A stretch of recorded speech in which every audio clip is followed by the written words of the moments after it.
మరి 24 ఏళ్ళు 100 కిలోమీటర్ల స్పీడ్ తో ఉరికితే కాకపోతే సర్వీసింగ్ అవసరం పడదా?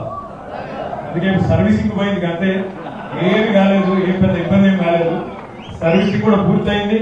పార్లమెంట్ ఎలక్షన్ వచ్చింది, మళ్ళొక్కసారి ఈ స్పీడ్ బ్రేకర్ దాటి 100 కిలోమీటర్ల స్పీడ్ తో మళ్ళీ నాగకర్ణంలో చెప్పి ఆకాంక్షిస్తా ఉన్నా. మర్రన్న మాట్లాడు, మా వాళ్ళకి ధైర్యం చెప్పాలా.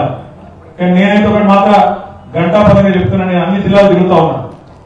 కార్యకర్తలు నిజానికి ప్రతి గ్రామంలో కార్యకర్తలు చాలా చాలా ధైర్యంగా ఉన్నారు, చాలా చాలా బలంగా ఉన్నారు.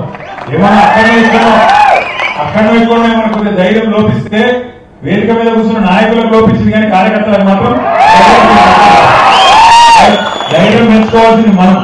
నేను వేదిక మీద ఉన్న నాయకులను కోరేది ఒకటి, అందరినీ కూడా ఏ పదవిలో ఉండొచ్చు, ఎంత పెద్ద పదవిలో ఉండొచ్చు, మర్చిపోవాకండి.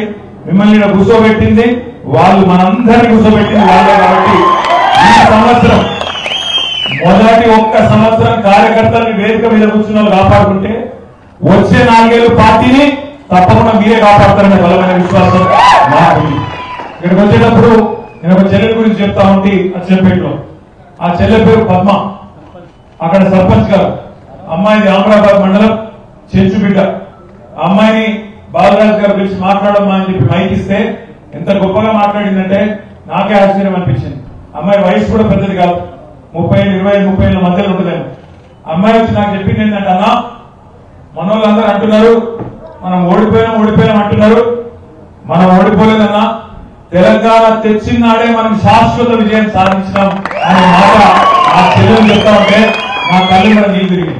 ఎందుకంటే రాజకీయాల్లో ఈరోజు ఒక జీవితంలో ఒక దినంలో రోజు ఎట్లా అయితే చీకటై మళ్ళీ తెల్లారుతుందో అట్లే రాజకీయంలో కూడా అప్పుడప్పుడు గెలుస్తాం, అప్పుడప్పుడు ఓడిపోతాం. కానీ ఇవాళ ఆ చెల్లెలు చెప్పిన మాటల్లో ఒక నిగూఢమైన అర్థం ఉంది. తెలంగాణ వచ్చింది 2014లో, మీకు తెలుసు. తెలంగాణ వచ్చింది మొన్ననే కాబట్టి, మరి 3వ ఎలక్షనే కాబట్టి భవిష్యత్తులో ఎంతో మంది ముఖ్యమంత్రులు వస్తారు, పోతారు, వస్తారు. కానీ ఒకటి మాత్రం చరిత్రలో దాచేస్తే దాని సత్యం, తెలంగాణలో వచ్చిపోయే ముఖ్యమంత్రులు చాలా మంది ఉంటారు, కానీ తెలంగాణ తెచ్చిన ముఖ్యమంత్రి మాత్రం ఒకే ఒక్కడు. రేవంత్ రెడ్డి అంటున్నాడు ఆనవాళ్ళు లేకుండా చేస్తా కేసీఆర్ అంటున్నాడు.